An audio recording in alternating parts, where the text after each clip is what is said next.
கிறிஸ்துவுக்குள் பிரியமானவர்களே, இந்த நாளுக்கான தினசரி தியான வசனம் மத்தேயு எழுதின சுவிசேஷம் 8வது அதிகாரம் 26வது வசனம். மத்தேயு 8:26, மேத்யூ 8:26. அதற்கு அவர், அற்ப விசுவாசிகளே, ஏன் பயப்படுகிறீர்கள் என்று சொல்லி எழுந்து காற்றையும் கடலையும் அதட்டினார். உடனே மிகுந்த அமைதல் உண்டாயிற்று. இப்போ ஆண்டவரை எழுப்பின உடனே முதல்ல பசங்களை பார்த்து என்ன சொல்றாரு, சீஷர்களை பார்த்து என்ன சொல்றாரு? அற்ப விசுவாசிகளே. இதை நம்ம 2-3 தடவை ஏற்கனவே சொல்லிட்டாரு. இனி மறுபடியும் மத்தேயு சுவிசேஷத்தில் நம்ம பார்ப்போம். ஏன்னா அவங்க விசுவாசத்தில் அற்பமாக இருக்கிறாங்க.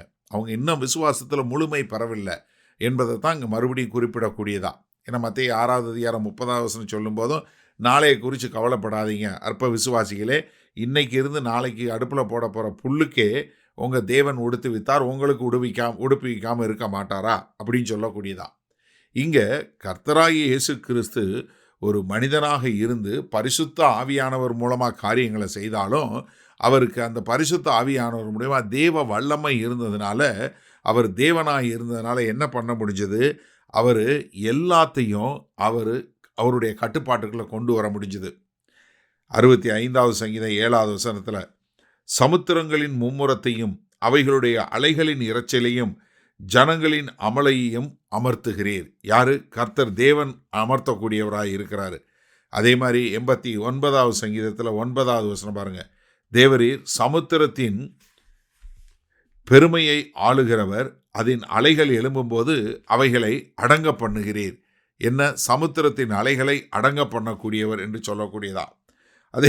அதே மாதிரி 107வது சங்கீதத்தில் 29வது வசனத்தில், கொந்தளிப்பை அமர்த்துகிறார், அதன் அலைகள் அடங்குகின்றது. அப்போ பழைய ஏற்பாட்டில் தீர்க்க தரிசனமாக சொல்லப்பட்டது, தேவன் சகலத்தின் மேலும் அதிகாரம் உள்ளவராய், எப்படி?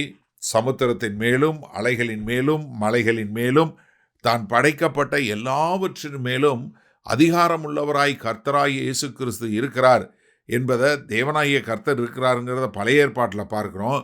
புதிய ஏற்பாட்டில் குமாரனாகிய கிறிஸ்து இருக்கிறத பார்க்குறோம்.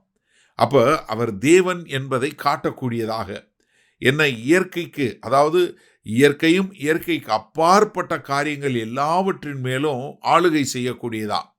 இப்போ அங்கே ரெண்டையும், காற்றையும் கடலையும் அதட்டினார் என்று சொல்ல பார்க்குறோம். உடனே மிகுந்த அமைதல் உண்டாயிற்று. இப்போ கடல் கொந்தளிக்கிறத நம்மளால் பார்க்க முடியும். அது அமைதின்னு சொன்னால் அமைதியாக இருக்க பார்க்க முடியும். காற்றை நம்ம யாராவது பார்க்க முடியுமா? முடியாது. காற்று நம்மளுடைய கண்களுக்கு அப்பாற்பட்டது. ஆனால் காற்றினால் ஏற்படக்கூடிய விளைவுகளை நம்மளால் பார்க்க முடியும். அப்போ கர்த்தர் இங்கே என்ன பண்ணுறாரு? காணக்கூடிய கடலையும் அதட்டுகிறாரு, காணப்பட முடியாத காற்றையும் அதட்டுகிறார். ரெண்டும் உடனே அமைதலாகிறது. ஏன்னா அவர் வாழ்ந்த உலகத்தில் ஒரு அமைதி. ஏன்னா அவர் பூமியில் இருந்தாலும் அவர் பரலோக வாழ்க்கை வாழ்ந்தார். அதனால தான் ஒரு பரலோக அமைதி அவர்கிட்ட இருந்து அந்த அமைதி அங்கே கொடுத்தாரு. உடனே அங்கே எல்லா இடங்களிலும் அமைதல் உண்டானதை நம்ம பார்க்குறோம். சரி, இந்த நாளில் இந்த வசனத்தை நம்ம எப்படி எடுத்துக்கொள்வது? அதாவது கடலையும் காற்றையும் அதட்டினாருங்கிறத பார்க்குறோம் இல்லையா? கடல் காணக்கூடிய காரியங்கள். நம்ம கடல் அலையை பார்க்குறோம். அலை மேல் எலும்பி வருது. அது 5 அடியில் வருதா 10 அடியில் வருதா, அதனுடைய கடல் கொந்தளிப்பை பார்க்குறோம். அதை சொன்ன உடனே, கர்த்தர் சொன்ன உடனே அது அமைதலாகிறது. சரியா? காணக்கூடியவள் மேல் கர்த்தருடைய அதிகாரம். இப்போ காற்று நம்ம காண முடியாதது. இந்த காண முடியாததனுடைய மேல் அதிகாரம் யார்கிட்ட இருக்குது? கர்த்தர்கிட்ட இருக்குது. அப்போ காண முடியாத காரியத்தையும் அவர் அதற்றி அதை நிறுத்துறாரு. அப்போ இந்த நல்ல நாளில் நீங்கள் ஒரு காரியம் நன்றாக தெரிஞ்சு விடுங்க. உங்கள் வாழ்க்கையில் உங்களுக்கு தெரிஞ்சு நடக்கக்கூடிய காரியங்கள் உண்டு. உங்கள் கண்களுக்கு முன்பாக நடக்கக்கூடிய மாம்சமான காரியங்கள் ஒன்று உண்டு. ஆனால் உங்கள் கண்களுக்கு தெரியாமல் ஆவிக்குரிய முறையில் நடக்கக்கூடிய காரியங்களும் ஒன்று உண்டு. அப்போ என்ன? உங்களுக்கு தெரியாமல் உங்களுக்கு பின்னாடி நடக்கக்கூடிய காரியங்கள் இருக்குது பாருங்கள். அதை உங்களால் ஒன்றும் செய்ய முடியாது. ஆனால் உங்களுக்குள்ள உள்ள கர்த்தரால் அதை செய்ய முடியும். அப்போ என்னென்னா, நம்ம காண்கிறதையும் சரி காண முடியாதவைகளின் மேலும் முழு அதிகாரம் பெற்றவர் நம்முடைய கர்த்தராகிய இயேசு கிறிஸ்து. அப்போ உங்கள் வாழ்க்கையில் நீங்கள் காணக்கூடிய பிரச்சனையாக இருந்தாலும் சரி, சில நேரங்களில் சடுதியாக நம்மளுக்கே தெரியாது, சடுதியாக ஒரு பெரிய பிரச்சனை வரும். ஆனால் அதற்கு பின்னாடி உள்ள காரியங்களையும் அறிந்தவர் நம்முடைய கர்த்தர்.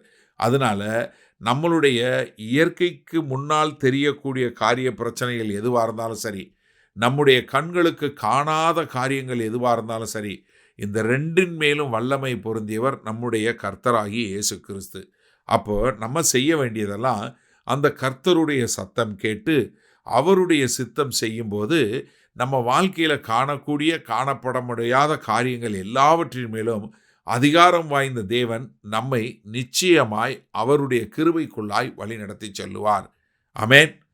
மகா கிருபையும் இரக்கம் நிறைந்த எங்கள் அன்பின் தகப்பனே, இதோ எங்களுடைய வாழ்க்கையில் நாங்கள் கூடியது காணக்கூடாதவைகள் ரெண்டின் மேலும் அதிகாரம் பெற்று அதையெல்லாம் வழிநடத்துகிற ஒரு உன்னதமான தேவன் உண்டு என்று நாங்கள் முழுமையாய் விசுவாசிக்கிறோம். இது அந்த ஆதி அப்போஸ்தலர் போல நாங்கள் அற்ப விசுவாசிகளாய் இல்லாமல் ஒரு பூரண விசுவாசிகளாய் வாழ எங்களை ஒப்புக் கொடுக்கிறோம். இயேசு கிறிஸ்துவின் மூலம் பிதாவே, ஆமேன். கர்த்தர் உங்களை ஆசீர்வதிப்பாராக. நாம் இன்று மாலை மண்ணால சந்திப்போம்.